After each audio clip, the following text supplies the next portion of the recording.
La mesure de Lebesgue lambda sur RB lambda est la mesure complétée de bêta, hein, c'est-à-dire de la mesure de Borel-Lebesgue bêta sur RBR.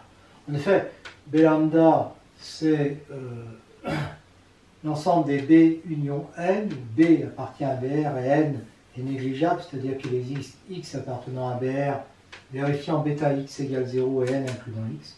Et donc c'est bien le complété de BR, et lambda est complète sur B lambda et prolonge bêta, donc on a bien lambda qui est le complété de bêta.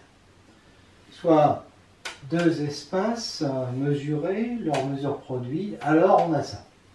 Et ça. D'accord? Ce qui veut dire notamment que ça, c'est pas nécessairement une mesure complète. Démonstration, on démontre d'abord ça, en prenant B1 appartenant au complété de B1, B2 au complété de B2, donc B1 va être de cette forme, B2 de cette forme, avec A1 appartient à B1, A2 appartient à B2, et puis X1, X2 qui sont négligeables et donc qui vérifient tout ça. Si je prends B1 fois B2, il va donc être égal à ça, qu'on peut développer, et donc on va trouver A union X avec A qui est égal à ça, qui appartient à B1, B2, et X qui est égal à ça, qui est inclus dans ça, puisque par exemple X2 est inclus dans Y2. D'accord? Ça, je l'appelle Y, ça appartient à B1, B2, et mu de Y va être inférieur ou égal à mu de ça, plus mu de ça, plus mu de ça. Alors, mu de ça, mu du premier, ben, comme ils appartiennent à B1 fois B2, ça fait mu 1 de A1, mu de 2 A2, de Y2, pardon, ça fait donc 0, puisque ça vaut 0. Et pareil pour les autres, donc c'est très facile, je vous laisse faire. Et donc j'ai X qui est inclus dans Y, où Y appartient à B1, B2, et mu de Y égale 0. Donc ça veut dire que B1 croix B2 appartient au complété de B1, B2. Donc, et ça c'est vrai pour tous les rectangles. Donc ça veut dire que l'ensemble des rectangles de complété de B1, complété de B2 est inclus là-dedans. Et donc, comme ça engendre l'attribut B1, B2, enfin B1 tilde, B2 tilde, on obtient que B1 tilde, B2 tilde est inclus dans le complété de B1, B2. De plus, si on reprend B1 fois B2, mu tilde de B1, B2, ben c'est mu de A1, A2, donc mu 1 A1, mu 2 de A2, mais mu 1 de A1, c'est mu 1 tilde de B1, parce que B1 était égal à 1 plus X1 qui était négligeable. Donc, et idem pour l'autre. Et donc, je obtiens ça. Donc, ça veut dire que mu tilde et mu 1 tilde, mu 2 tilde coïncident sur ça. Donc, sur l'attribut engendré. Donc, mu tilde qui est défini là-dessus prolonge cette mesure-là qui est définie sur ça. D'accord? Qui est inclus là-dedans. On a cette inclusion, donc quand on passe au complété, ben, ça donne ça. Complété de complété, ça fait le complété. Hein. Par ailleurs, on a ça, donc on va avoir ça. Donc le complété va être inclus là-dedans. D'accord? Donc de ça et ça, on obtient ça. Comme mu tilde est complète sur le complété de B1, B2 et qu'elle prolonge mu 1 tilde, mu 2 tilde, alors mu tilde est égal à mu 1 tilde produit mu 2 tilde. Propriété, on note bêta la mesure de Borel-Lebesgue sur RBR, lambda la mesure de Lebesgue sur RB lambda, R2, BR2, RBR2 c'est ça, hein. Bêta 2 égale produit des bêta est un espace mesuré, R2 produit de B lambda, lambda 2 produit de lambda est mesuré. On note lambda 2, le complété de bêta 2, mesure complétée sur R2 complété de BR2, c'est aussi la mesure complétée sur R2 produit de B lambda. C'est-à-dire que lambda 2 est égal au complété de lambda 2. Démonstration, ben, il suffit de remplacer B lambda par complété de BR et d'appliquer la propriété précédente. Ça a donné complété de BR, BR, c'est-à-dire de BR2. Et puis pareil pour la mesure, complété de lambda 2, c'est complété de lambda croix lambda, que je peux remplacer par bêta, complété de bêta croix complété de bêta, et donc ça fait ça, et donc ça fait complété de bêta 2, ça fait lambda 2, et c'est terminé.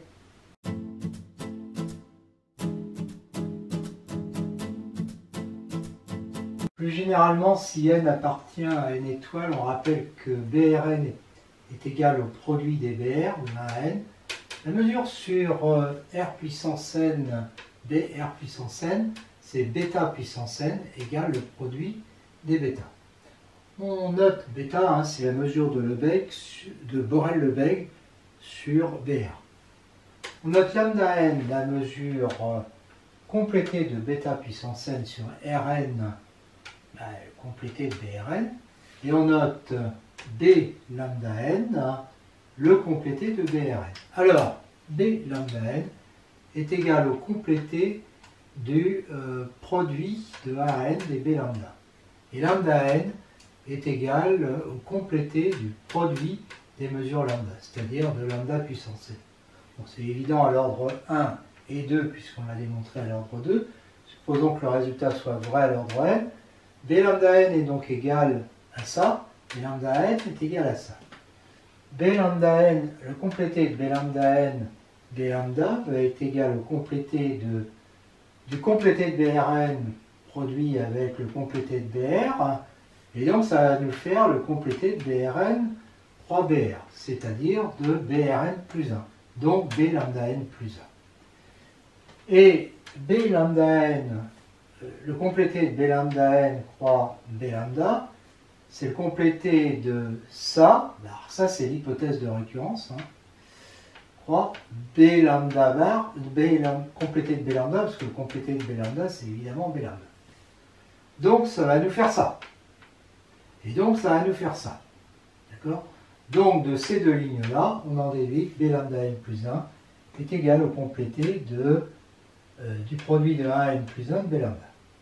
Alors on fait la même chose avec les mesures.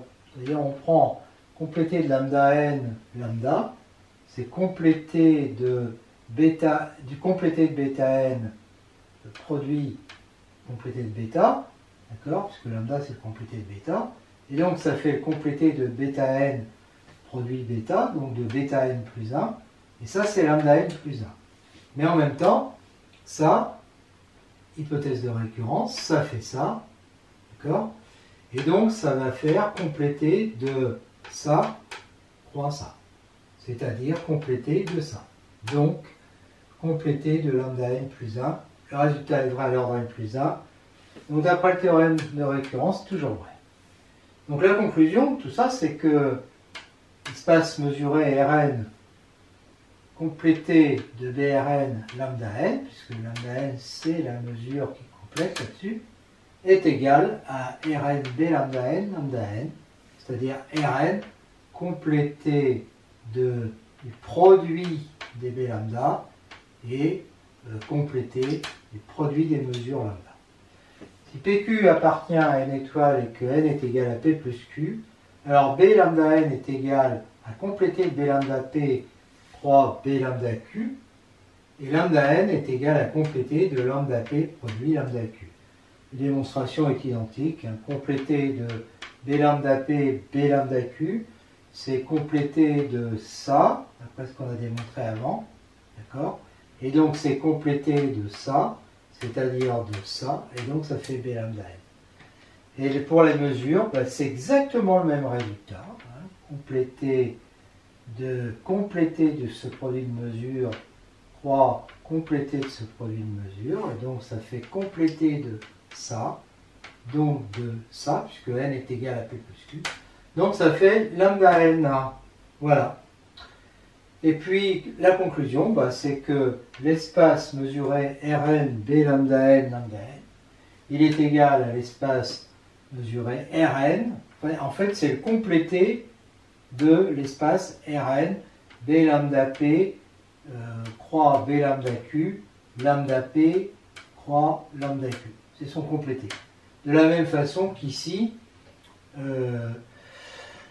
Rn B lambda n, hein, bah oui, c'est d'ailleurs la même chose. Hein.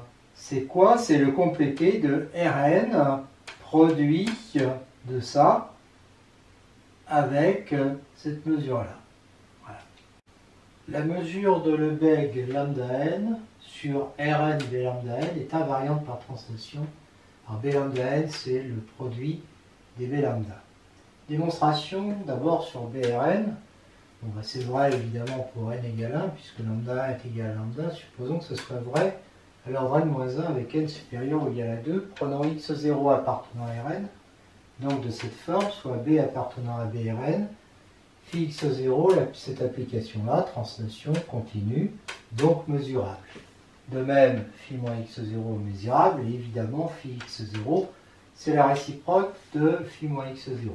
Donc, B plus x0, qui est égal à phi x0 de B, est égal aussi à ça. Donc, il appartient à BRn, puisque phi moins x0 est mesurable. Quel que soit x2 appartenant à Rn, lambda n de B plus x0 va être égal à l'intégrale de 1b plus x0 d lambda n est égal à somme sur R, de somme sur Rn-1 de 1b plus x0, et là je prends l'application partielle, d lambda n-1 d lambda. Parce que lambda n est le produit des mesures lambda n-1 et lambda. 1 b plus x0 tx2, ça vaut 1 si tx2 appartient à b plus x0, 0 sinon. Donc 1, si j'enlève x0, donc x0 c'est-à-dire y0 à la première composante, z0 à la deuxième. Donc ça veut dire ça.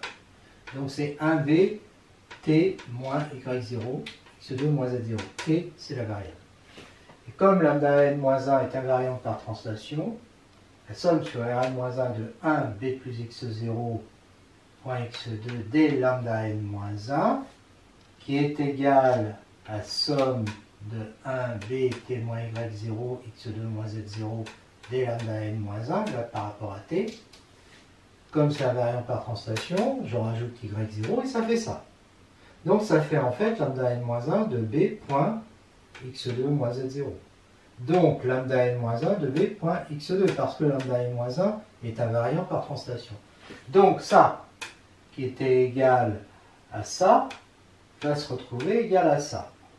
Or ça, c'est exactement lambda n de B, puisque justement lambda n est égal à ce produit-là. Donc on a démontré la propriété à l'ordre n, par le théorème de récurrence, elle est toujours vraie dans BRn. Alors maintenant, si je suis dans B lambda n, ben, je peux écrire que A est égal à B union x, où B appartient à BRn, x est inclus dans y qui appartient à BRn et lambda n de y égale 0. Ça, d'accord? Ça, j'utilise là le fait que lambda n est complète. A plus x0 est égal à cet ensemble-là, est égal à celui-là union celui-là, c'est-à-dire ça. B plus x0, il appartient à BRn, on l'a vu, puisque c'est invariant. Là, on a vu que c'était invariant par translation. X plus x0 est inclus dans y plus x0, lui aussi appartient à Brn. Et lambda n de y plus x0, comme c'est invariant par translation, lambda n, eh bien ça fait donc, sur Rn, hein, lambda n de y, ça fait 0. Donc j'ai A plus x0 qui est la réunion de quelque chose qui appartient à Brn et de quelque chose qui est négligeable. D'accord? Donc, lambda n, comme lambda n est complète, ça implique que A plus x0 appartient à B lambda n, et que lambda n de A plus x0 est égal à lambda n de B plus x0. Mais ça, là, pour le coup, B, il appartient à Brn. Donc, on a vu avant que lambda n de B plus x0, c'est lambda n de B. D'accord? Et, comme on avait ça, parce que lambda n était complète, eh bien, on sait qu'à ce moment-là, lambda n de B, c'est lambda n de A. Donc, j'ai démontré que lambda n de A plus x0 est toujours égal à lambda n de A. Donc, ça prouve bien que lambda n est invariant par translation sur B lambda n.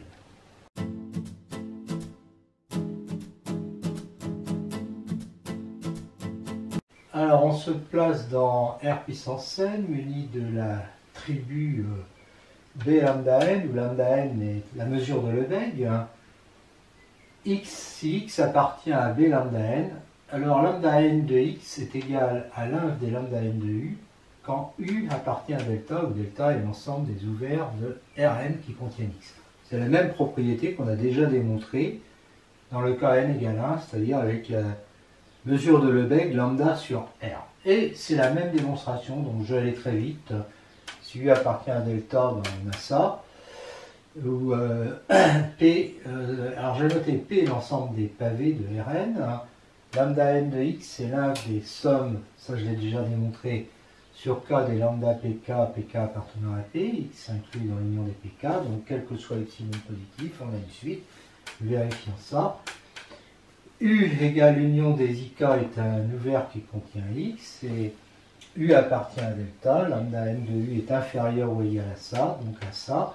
Et donc, quel que soit epsilon positif, il existe U appartenant à delta, tel que ça, d'où le résultat. D'accord? Donc, la clé de cette démonstration, c'est en fait ce qu'on avait démontré avant. Et on a aussi la même démonstration, la même propriété qu'on avait dans le cas n égale 1. Si x appartient à b lambda n, et bien lambda n de x c'est le sub des lambda c, c appartenant à delta prime, delta prime est l'ensemble des compacts de R inclus dans x. Alors on démontre d'abord dans le cas où x est borné, x est inclus dans un pavé que j'ai appelé i, et je considère i moins x qui appartient à b lambda n. Lambda n de i moins x c'est l'inf de ça, j'utilise ce que j'ai démontré avant. Donc, alors, quel que soit epsilon positif, il existe u tel que l'on met ça, soit c égale i moins u. I moins u, c'est-à-dire i intersection de complémentaire de u, donc c'est un fermé borné, donc compact. I moins x est inclus dans u, donc c égale i moins u est égal à l'ensemble des x appartenant à i qui n'appartiennent pas à u, donc c'est égal à ça. C'est égal à ça. Je vais très vite parce que c'est la même démonstration. Et j'obtiens que c est inclus dans x. D'accord? Donc c'est un compact inclus dans x, donc il est dans delta prime. C égale i moins u. I est donc égal à c union i inter u. Et lambda n de i est égal à lambda n de c, c'est une union disjointe, ça. Et donc ça va être inférieur ou égal à ça, parce que ça c'est inférieur ou égal à ça. X est inclus dans i est égal à x union i moins x. Pareil, hein, c'est disjoint.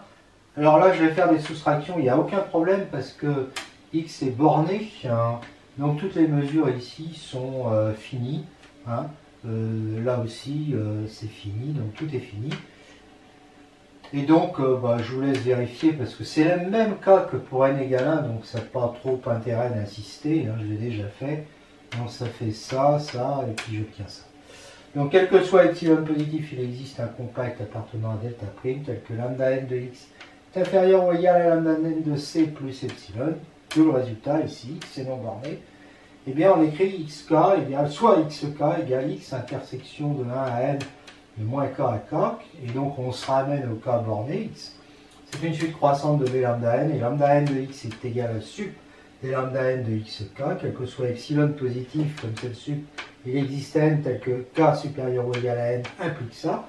On prend k égale n, il existe un compact ck, alors ça c'est ce que j'ai démontré avant, inclus dans xk parce que xk est borné tel que l'on est ça, et d'où on obtient ça, que n de i. Donc quel que soit epsilon positif, j'ai su trouver un compact ck qui était inclus. Alors ce que j'ai pas écrit, c'est que ce ck, bien sûr, il appartient à delta prime parce que il est inclus dans xk qui est lui-même inclus dans x. Voilà. Et donc j'obtiens le résultat et c'est terminé. Dans Rn, v lambda n, lambda égale lambda n, mesure de Lebesgue sur Rn. Et on va démontrer que si x appartient à v lambda, alors lambda x égale 1 des sommes des lambda de pk, où les pk sont des pavés qui recouvrent x.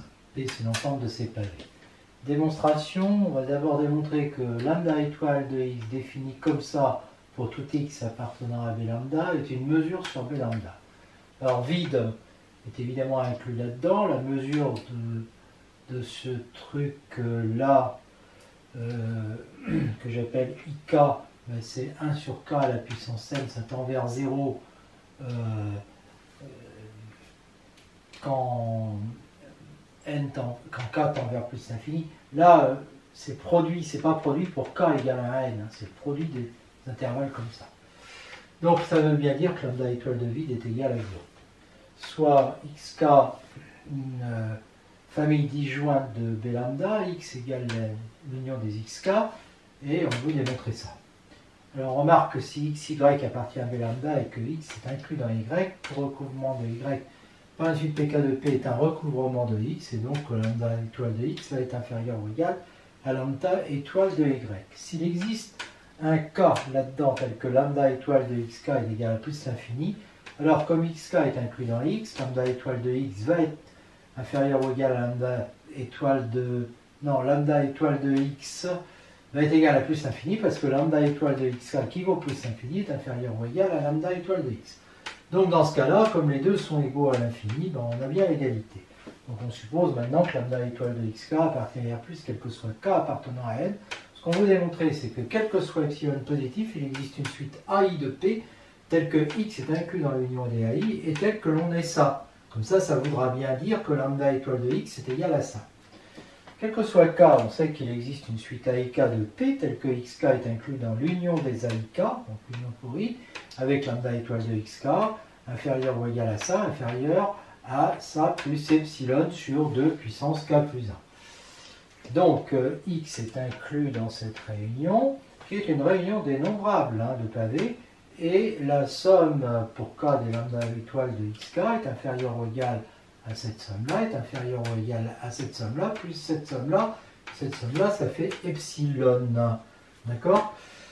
Donc, en fait, et ça, c'est toujours vrai, même si, la somme des lambda étoiles de xk est égale à plus l'infini. La suite AIK, je l'ai dit, de pavé est dénombrable, x est inclus là-dedans, et on a ça, et donc ça nous prouve qu'on a ça, parce qu'on a démontré ça. Voilà. Donc lambda étoile est une mesure sur B lambda. Si x est un pavé comme ça, on a lambda étoile de x qui est inférieur ou égal à lambda x, puisque x recouvre x. Et si epsilon positif, il existe une suite pk de p telle que x inclus dans la réunion des pk, et somme des lambda pk inférieure ou égale à lambda étoile de x plus epsilon. J'exprime que c'est l'inf. D'accord? Bon, mais x est inclus dans l'union des pk, donc lambda x, alors ça j'ai le droit d'écrire lambda x parce que c'est un pavé, est inférieur ou égal à la somme de lambda pk. D'accord? Et ça c'est inférieur ou égal à lambda étoile de x plus epsilon, quel que soit epsilon positif. Donc lambda x est inférieur ou égal à lambda étoile de x. Mais comme on avait ça, j'ai donc l'égalité quel que soit le pavé x. Quel que soit le pavé x. Donc lambda étoile et lambda coïncident sur P, donc sur BRN. Alors maintenant, montrons que lambda étoile est complète sur B lambda si x est inclus dans Rn. Et lambda étoile négligeable, ça veut dire que x est inclus dans y appartenant à B lambda et lambda étoile de y est égal à 0. Eh bien, y appartient à B lambda, donc il est coincé entre deux éléments de Brn, tels que lambda de B2 moins B1 est égal à 0. B1 est inclus dans y, donc on sait que lambda étoile de B1, alors je peux en parler, parce que B1, il appartient à Brn, donc il appartient à B lambda, est inférieur ou égal à lambda étoile de y, je peux le dire aussi, puisque y appartient à B lambda. Bon, mais lambda étoile de y égale 0, donc lambda étoile de B1 égale 0. Mais comme B1 appartient à Brn, ça fait lambda de B1 qui est égal à 0. Lambda de B2 est égal à lambda de B1 plus lambda de B2 moins B1. J'ai le droit d'écrire ça parce qu'ils appartiennent tous à Brn. Donc ça fait 0 plus 0, la tête à Toto. Donc ça fait que lambda de B2 est égal à 0 et donc x, parce que x il était inclus dans y et inclus dans B2, donc x est entre vide et B2. Vide et B2 qui appartiennent à Brn, lambda de B2 moins vide c'est lambda de B2 qui vaut 0, donc x appartient à B lambda, donc lambda étoile est complète sur B lambda. Donc comme elle est complète sur B lambda et qu'elle coïncide avec lambda sur Brn, alors lambda étoile égale lambda. Donc, puisque lambda étoile était définie par ça, ben j'en déduis que lambda est x, vérifie ça, et c'est gagné.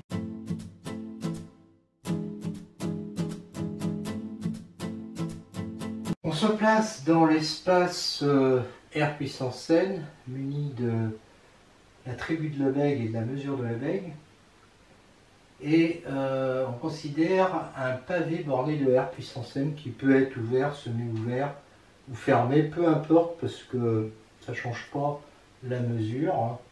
On prend epsilon positif, alors il existe des cubes, des hypercubes, je devrais dire. Alors eux aussi peuvent être ouverts semi-ouvert ou fermé, ça ne change rien à leur mesure, tel que l'on met ça et ça. Démonstration, je rappelle qu'un hypercube ouvert, c'est ça.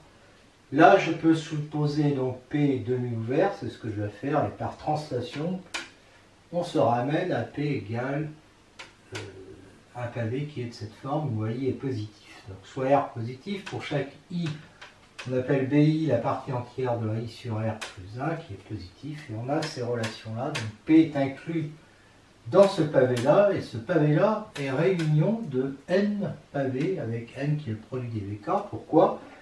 Parce que pour tout I, chaque intervalle 0 RBI est la réunion de 0 R, R2R, R3R jusqu'à RBI. Voilà. Donc on a N hypercube CJ d'arrêt R, 2 à 2 disjoints, parce que justement je les ai choisis comme ça. Et lambda N de Q est égal à N R puissance N, puisque chaque pavé a des arêtes, chaque pavé, chaque cube a des arêtes égales à R.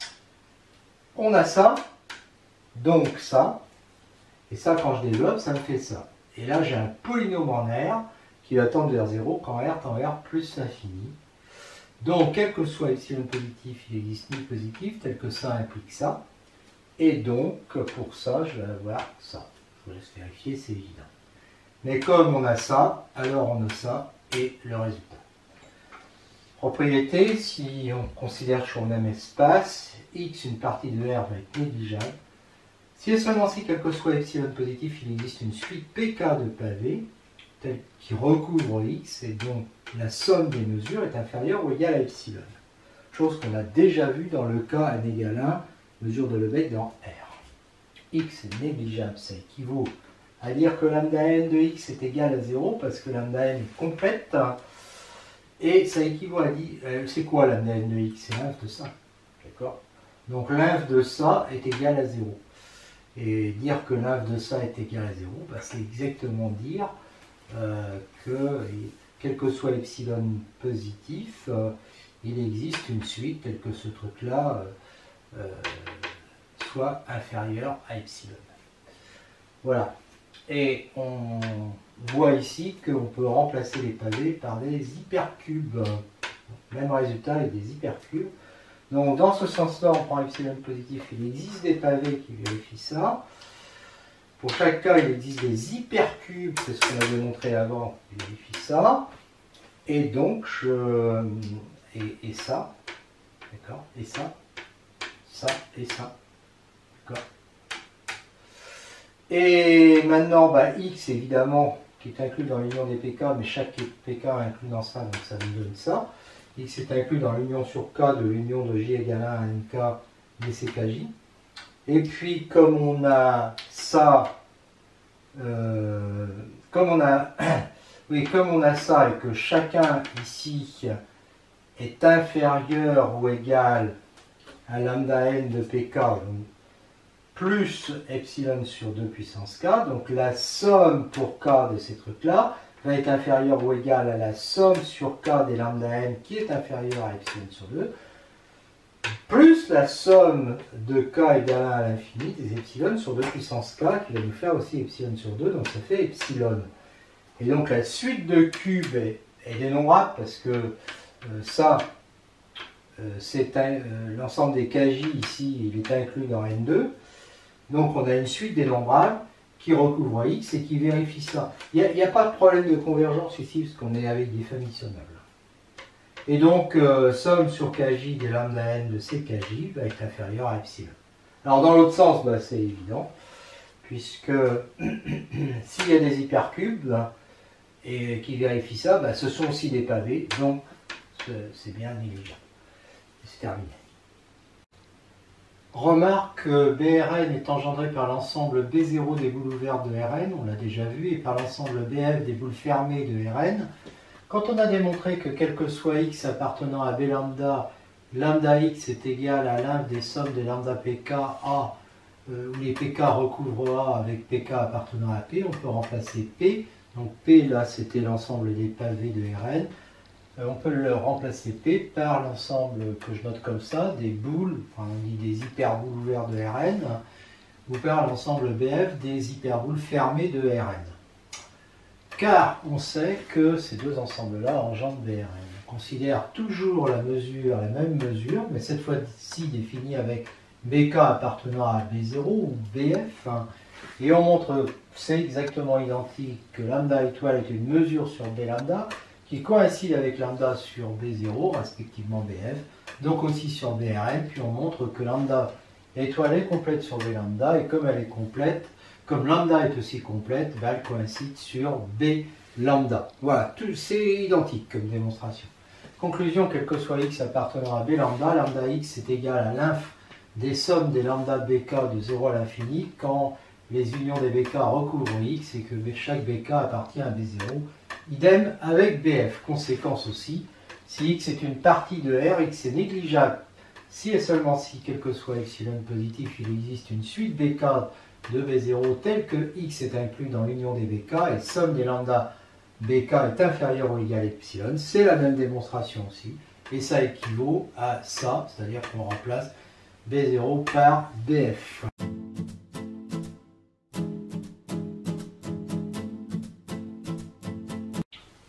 Dans l'espace mesuré R puissance n, B lambda n, donc lambda n c'est la mesure de Lebesgue, hein.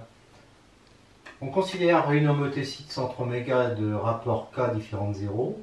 Alors si x est mesurable, h de x est mesurable et sa mesure est égale à valeur absolue de K à la puissance n, mesure de x. Démonstration, ça c'est une homothétie continue, donc mesurable, et donc l'inverse de h-1 appliqué à un mesurable, ça nous donne un mesurable, donc h de x appartient à b lambda n. 2. Alors donc on va pouvoir appliquer donc lambda n à h de x. Et donc j'appelle mu, hein, mu de x défini par mu de x égale lambda n de h de x. Donc ça appartient à R+, hein, puisque lambda n est positif. D'accord. Mu de vide ça nous fait 0. Et si on prend une suite disjointe de b lambda n, h de l'union c'est l'union des h de xn, disjointe parce que les xn sont disjointes et que h est bijectif. Je vous laisse vérifier ça. Donc mu de l'union des xn, ça va être lambda n de h de l'union des xn, donc lambda n de l'union des h de xn, et comme c'est disjoint, ça fait somme des lambda n de h de xn, c'est-à-dire somme des mu de xn, donc mu est une mesure. Si on prend un pavé, dire ça, ça équivaut à dire ça, ce qui équivaut à dire ça si k est positif, et ça si k est négatif. Donc, x appartient à x, ça équivaut à dire que, à ce pavé, hein, que h de x appartient à ce pavé-là si k est positif, celui-là si k est négatif. Bon, la mesure de ce pavé-là, comme la mesure de ce pavé-là, c'est en prenant la valeur absolue de ça moins ça. Donc ça fait ça. Donc ça fait ça. D'accord? Donc ça, c'est valable sur l'ensemble des pavés. Les mesures mu et nu, alors nu, ça va être la mesure qui, à x, associe valeur absolue de k à la puissance n, lambda n x. Bon, eh bien ça coïncide sur l'ensemble des pavés, donc sur les borréliens, puisque les pavés engendrent des borréliens. Si x est une partie de Rn vérifiant ça, alors ça veut dire que, alors je m'intéresse d'abord à mu, donc ça veut dire que k puissance n, lambda n de y égale 0, donc lambda n de y égale 0, mais dans ce cas-là, x inclus dans y, lambda n de y mesurable et lambda n de y égale 0, ça implique que x appartient à b lambda n parce que lambda n est complète. Maintenant, si mu de y est égal à 0, alors lambda n de h de y est égal à 0 avec h de y qui appartient à b lambda n. Donc on a h de x inclus dans h de y, lambda n de h de y égale 0, et h de y qui appartient à b lambda n, et comme lambda n est complète, j'en déduis que h de x appartient à b lambda n. Donc je lui applique h-1, ça joue le même rôle que h tout à l'heure. h-1 de h de x va appartenir à b lambda n, et donc x appartient à b lambda n. Donc on voit que ces deux mesures-là, qui coïncident sur qui coïncident en fait sur BRN, hein, d'accord, eh bien elles, sur Bθn, je veux dire, elles sont toutes les deux complètes, d'accord, et comme elles coïncident sur Bθn, On va donc en déduire qu'elle coïncide sur B lambda n.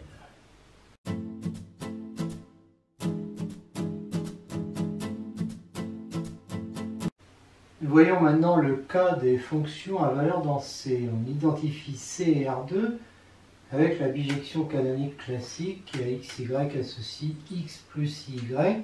Si ij sont des intervalles ouverts de grand R, phi de i croix j est égal à i plus ij, soit θ R2, la topologie de produit sur R2, elle est engendrée par les i croix j où i et j appartiennent à IR, et la topologie θc sur C est la topologie la plus fine sur C rendant phi continu.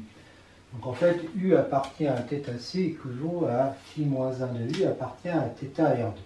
Comme phi est une bijection, eh bien θc va être égal à phi de θ R2, et phi est un homéomorphisme donc de R2 vers C, c'est-à-dire que phi et phi moins 1 sont continus pour les deux topologies. θc est engendré par les i plus j, ij appartenant à IR, tout simplement parce que l'ensemble des i croix j engendre R2, et donc phi de cet ensemble engendre θ R2, je veux dire, donc phi de l'ensemble des i croix j engendre θc. Alors on va montrer que θc est la topologie θn définie sur C par la norme module de Z, parce que en fait C est un espace vectoriel normé par le module. Si U est un ouvert de θn, alors quel que soit Z égale A plus IB appartenant à U, il existe une boule ouverte de centre Z et de rayon R positive inclus dans U puisqu'il est ouvert.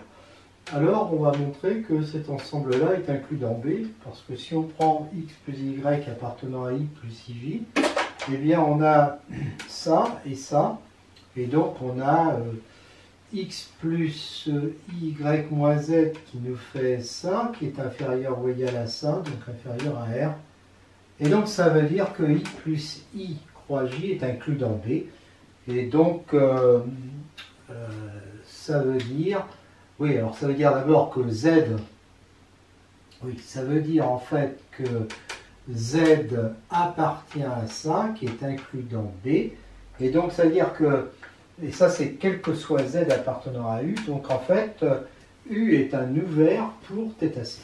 Et donc on a θn qui est inclus dans θc. Réciproquement, si U est un ouvert pour θc et que Z égale A plus IB appartient à U, il existe IJ appartenant à IR tel que l'on est ça, et à ce moment-là, forcément, d'avoir ça, si Z appartient à I plus IJ, bah, c'est-à-dire que A, parce que A plus IB appartient à ça, donc A appartient à I, B appartient à J, et donc il existe R positif tel que l'on est ça.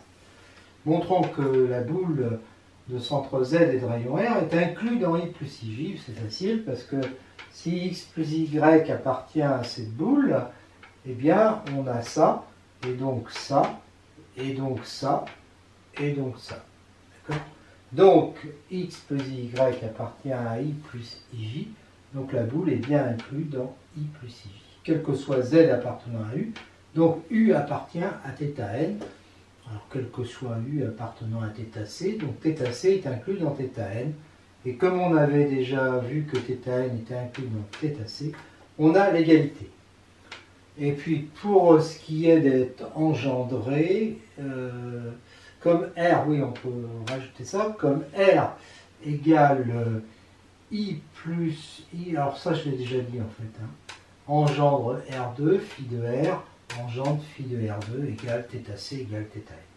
La tribu borélienne BC, donc qui est engendré par les ouverts de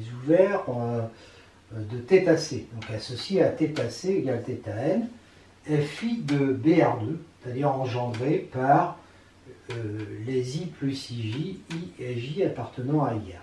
Démonstration, si j'appelle psi égale phi moins 1, qui est une bijection de C vers R2, comme BR2 est une tribu sur R2, et qu'elle est engendrée par ça, eh bien on sait que phi de phi de BR2, c'est-à-dire psi moins 1 de BR2, est l'attribut engendré par psi moins 1 de R, c'est-à-dire par phi de R. Et donc ça va être ça. Voilà. Donc c'est BC, car on a dit que phi de R engendre θc. Hein. Ah oui, car phi de R engendre θc, donc engendre BC. EB est un espace mesurable.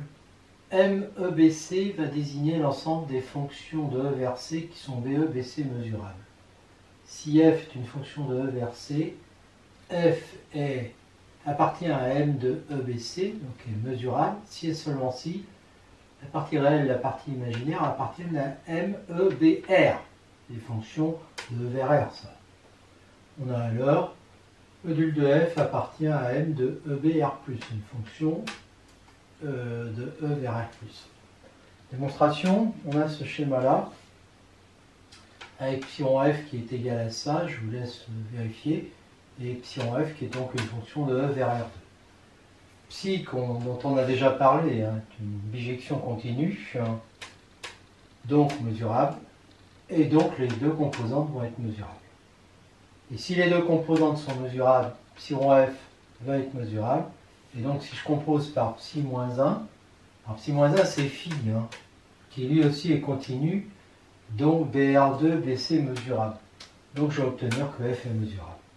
Enfin, module de f est égal à racine carrée de ça, mesurable, puisque ça c'est mesurable, et aussi cette fonction-là, car continue. Si E B mu est mesuré, que P est un réel supérieur ou égal à 1, LCP va désigner l'ensemble des fonctions mesurables, donc appartenant à M de EBC, tel que module de f appartient à LRP, parce que ça c'est une fonction qui arrive dans R, dans R+. Donc ça va être l'ensemble des fonctions de puissance PM intégrale. Si f est mesurable, on va noter NP de f qui est égal à ça, hein, d'accord? Donc NP de f qui est égal à ça. Donc ici, pour appartenir à LRP, bah, on voit tout de suite que f appartient à LCP si et seulement si cette intégrale est inférieure à plus infini, donc NP de f inférieur à plus infini. Dans le cas de P égale 1, LC de 1, c'est l'ensemble des fonctions mesurables vérifiant ça. Donc on va appeler ça des fonctions intégrales. Si E B mu est mesuré, que f est mesurable, P est supérieur ou égal à 1, alors f appartient à LCP si et seulement si sa partie réelle et sa partie imaginaire appartiennent à LRP. Donc on sait déjà hein, que partie réelle et partie imaginaire sont mesurables. Partie réelle, bah, j'ai cette inégalité, j'ai celle-là, et comme ça appartient à LRP et que là c'est toutes des fonctions c'est toutes les fonctions de E vers R, on en déduit que ces deux-là appartiennent à LRP. Réciproquement, puisqu'on a ça, j'ai module de f qui est inférieur ou égal à ça. Donc je passe ensuite par NP. Alors donc NP de ça va être inférieur ou égal à NP de ça. Propriété de NP pour les fonctions qui vont de E vers R. Hein. Et puis ensuite j'applique l'inégalité triangulaire. Ça c'est inférieur ou égal à NP de ça plus NP de ça. Et donc les deux sont inférieurs à plus infini. Et donc f appartient à LCP. Si P égale 1 et que f appartient à LC1, donc f est intégrale, on définit l'intégrale de f suivant mu par ce nombre-là qui est un nombre complexe, intégrale de partie réelle de f et mu, puisque ça appartient à L1c, plus i fois l'intégrale de partie imaginaire de f des mu, parce que ça appartient à LC1 aussi. Donc on la note comme ça, somme de f des mu. Évidemment, si f va de E vers R, à ce moment-là, la partie réelle de f est égale à f, la partie imaginaire de f est égale à 0. Donc j'ai que ça est égal à ça, et ça correspond à l'intégrale d'une fonction de E vers R, bien sûr. Et ça, donc, les intégrales coïncident.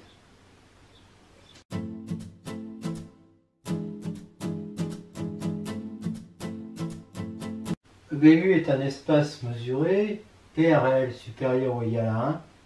Alors LCP de EBmu est un C espace vectoriel et NP une demi-norme sur LCP. Bon, en fait, tous ces résultats vont être évidents parce qu'on connaît déjà tout sur LRP, sur les espaces LRP en fait. 0, fonction nulle, constante, appartient à LCP. Si je prends FG appartenant à LCP et lambda appartenant à C, tout ça, ça appartient à LRP. Et donc ça aussi. Et donc ça, c'est la partie réelle de F plus G, ça c'est sa partie imaginaire. Et donc F plus G appartient à LCP. Pour le module, on a ça. Et comme le module de F appartient à LRP, on voit que ça appartient à LRP, parce que LRP est un R espace vectoriel. Donc lambda F appartient à LCP. Donc LCP est un C espace vectoriel. Par définition, NP de F est supérieur ou égal à 0. NP de F plus G est égal à NP de module de F plus G, mais le module de F plus G est inférieur ou égal à ça. Donc NP de module de F plus G va être inférieur ou égal à NP de cette somme, qui est inférieur ou égal à NP de ça plus NP de ça. Donc ça fait, et ça c'est NP de F, NP de G, et donc on a ça. Avec le module, c'est évident, je vous laisse regarder vous-même, et donc on a ça. Donc c'est bien une semi-norme. Si F appartient à LCP, alors on a un certain nombre de résultats qu'on avait déjà avec les espaces LR. On va les démontrer rapidement. Premier, NP de F égale 0, c'est équivaut à dire ça, donc ça, parce que j'ai affaire à une fonction mesurable, donc ça équivaut bien à dire que F de X égale 0 presque partout. Le conjugué de F, puisque F est intégral. Alors on a déjà partie réelle, partie imaginaire qui sont mesurables.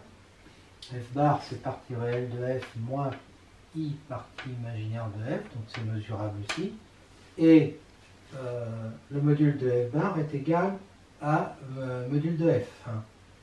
Donc NP de F bar va être égal à NP de module de F bar, c'est-à-dire module d'NP de module de F, c'est-à-dire NP de F. Donc NP de F bar est égal à NP de F. Donc si celui-là est comme celui-là est intégrable, c'est inférieur à plus l'infini, donc l'autre aussi. Et donc ça veut dire que F bar appartient à LC.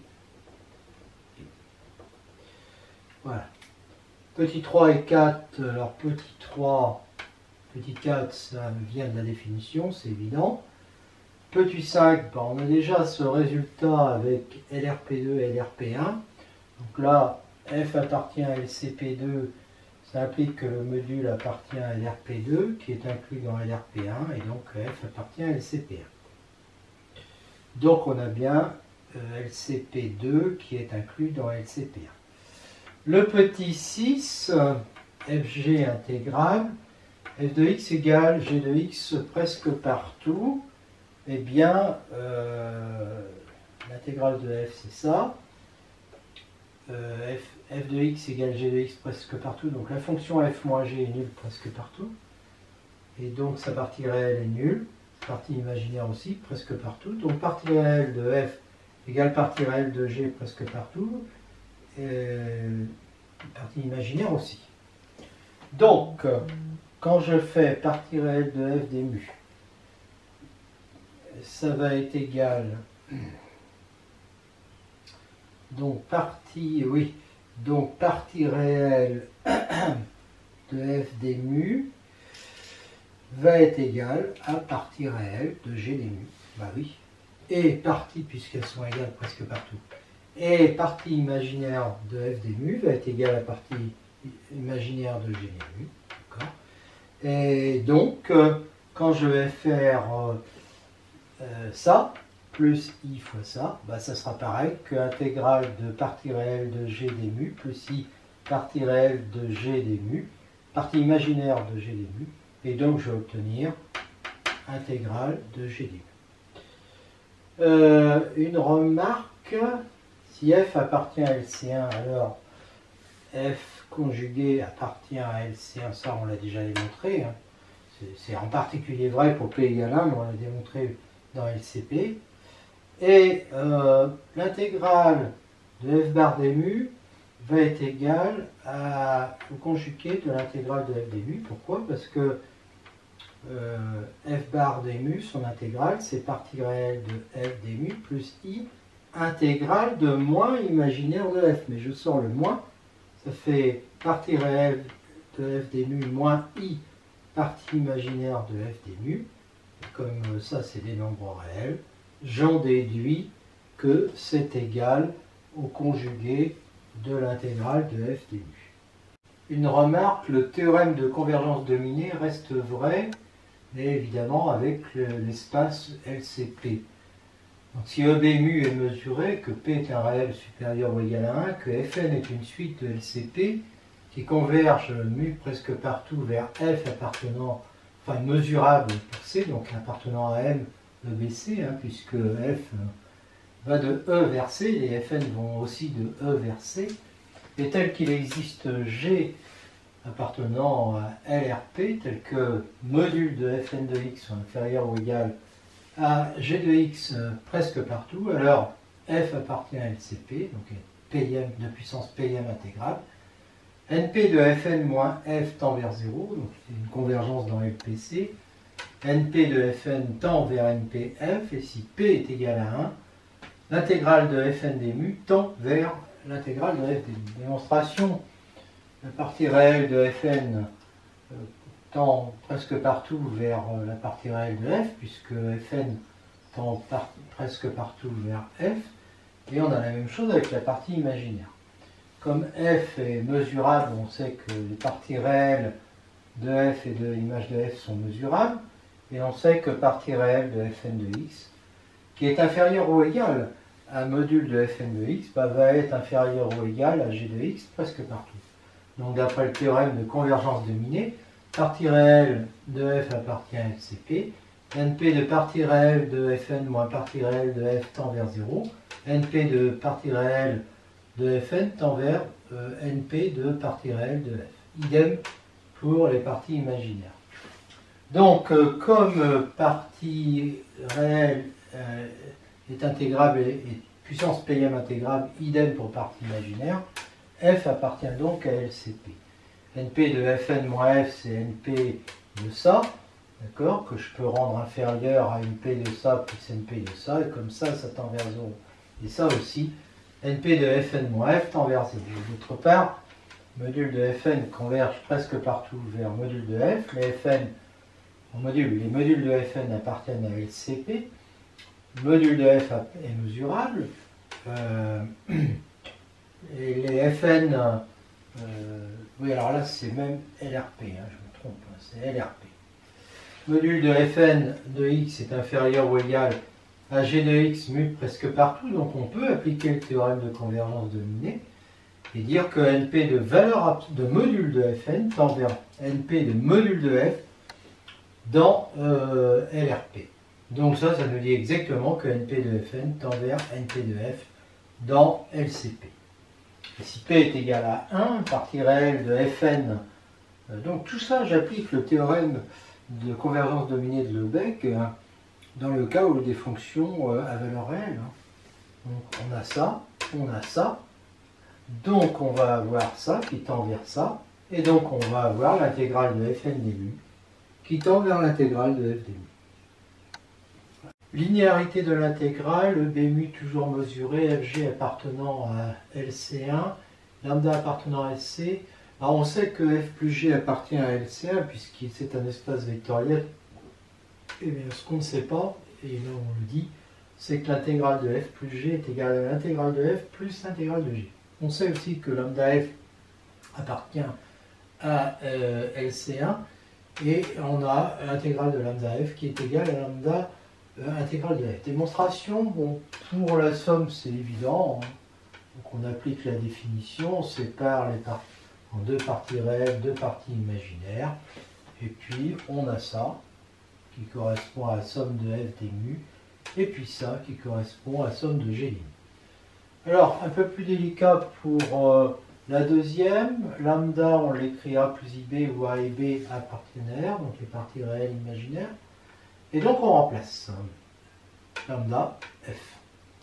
Et ensuite on développe bien sûr, donc a partie réelle A partie réelle de f moins b partie imaginaire plus a partie imaginaire plus b partie réelle, d'accord? Et puis on applique... Alors tout ça, c'est évidemment intégrable, hein. Les parties réelles, parties imaginaires de f sont intégrables. Et donc on ne se pose pas de problème d'existence.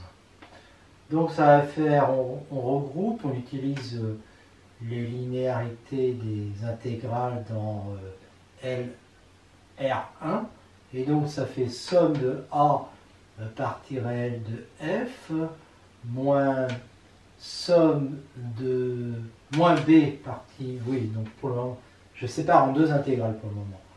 Donc moins b partie imaginaire de f des mu, plus i, parce que là j'ai la partie réelle et la partie imaginaire.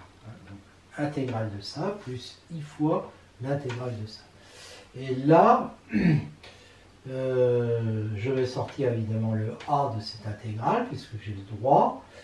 Et ici, je vais aussi sortir le a de cette intégrale. Donc ça fait a facteur de partie réelle de f plus i partie imaginaire de f, des mu, d'accord? Et donc, oui, c'est ça, ça fait a intégrale de partie réelle de f plus i a intégrale de partie imaginaire de f. Donc ça fait exactement ça. Plus, alors, et ensuite ça va être avec les b. Donc je vais avoir plus ib intégrale de partie réelle de f. Et puis ici, moins b. Alors moins b, ça fait en fait plus i de b. Donc c'est le i de b que j'ai là. Intégrale de partie imaginaire de f. Et là, tout comme là d'ailleurs, je vois l'intégrale de f, d'accord, et elle est facteur de a plus ib. Donc a plus ib intégrale de f, ça fait lambda intégrale de f, et c'est gagné.